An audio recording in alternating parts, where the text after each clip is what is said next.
Сәлеметсіңдер ме балалар? Бүгінгі сабағымыздың тақырыбы кітапхана мен кітаптың маңызы.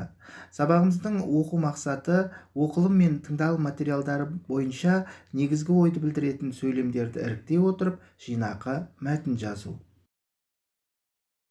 Балалар, алдымен кітапхана жайлы мәліметпен танысып алайық. Кітапхана мәдени ағартушылық мекеме. Кітапхана баспасөз шығармаларын жинау, сақтау, насихаттау мен оқырмандарға баспасөз шығармаларын берумен мәдени ағарту және ғылыми көпшілік жұмыстарын ұйымдастырумен шұғылданады. Кітапхана атқаратын міндетіне, кітап қорының құрамына және жұмыс әдісіне қарай екіге бөлінеді. Бірінші көпшілік, екінші ғылыми және арнаулы. Көпшілік кітапхана оқырманға қоғамдық, саяси, кәсіптік, жалпы білім беретін басылымдарды ұсынады. Ғылыми және арнаулы кітапханалар ғылым салалары мен белгілі бір ұйымдарға қызмет етеді. Кітапханалар жазба ескерткіштердің қоғамдық қоймасы ретінде ерте заманда пайда болған. Біздің заманымыздан бұрынғы 7 ғасырдың ортасында Ассирия патшасы Ашурбанипалдың сарайында қыш тақталарға жазылған жазбалар жинағы сақталған. Көне кітапханалардың ішінде Александрия кітапханасы әлемге әйгілі. 9-11 ғасырларда Бұхара, Самарқанд, Отырар, Үргеніш, Мерв қалалары ғылыми және әдеби кітап қорларымен аты шықты. Ұлы ғұлама Әл-Фарабидің туған қаласы Отырарда Александриядан кейінгі әлемдегі екінші ең ірі кітапхана болған деп есептеледі. Қазіргі уақытта Қазақстан Республикасында барлығы 11.300 кітапхана жұмыс істейді.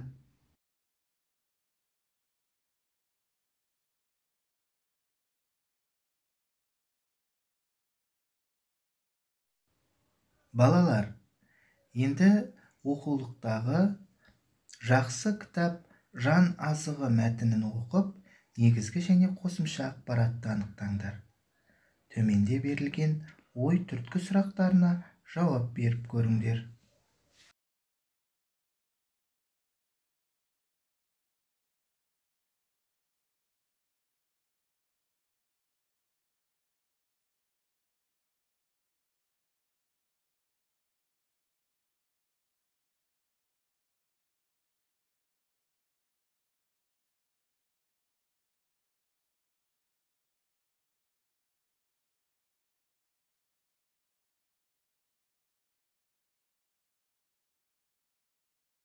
Балалар, мәтінді оқып, сұрақтарға жауап берген болсаңдар, жұмыс дәптерлеріңді ашып, оқылым мәтіннен негізгі ойды білдіретін сөйлемдерді іріктеп алып, жинақы мәтін жазыңдар.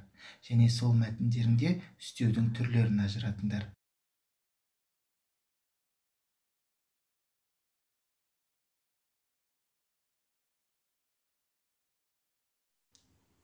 Ал енді қосымша мәліметпен танысыңдар. 1995 жылы Парижде өткен Бас Ассамблея Конгресінің шешімімен 23 сәуір дүниежүзілік кітап және авторлық құқықты қорғау күні болып белгіленді. Ал 1967 жылдан бастап балалар кітабы бойынша халықаралық кеңестің шешімімен Данияның әлемге әйгілі ертегішісі Ганс Христиан Андерсеннің туған күніне орай 2 сәуір әлемдік балалар кітабы күні болып белгіленген. Осы мерекелік күндерді есте сақтап жүріңдер. Балалар, міне бүгінгі сабағымыз да аяқталуға жақын. Енді осы сабақ жайлы кері байланыс жазып жіберіңдер. Білемін, яғни кітапхана жайлы өздеріңнің бұрыннан білетін білімдеріңді, мәліметтеріңді жазасыңдар. Білдім, бүгінгі сабақта қандай тың мәліметтер алдыңдар, сол туралы.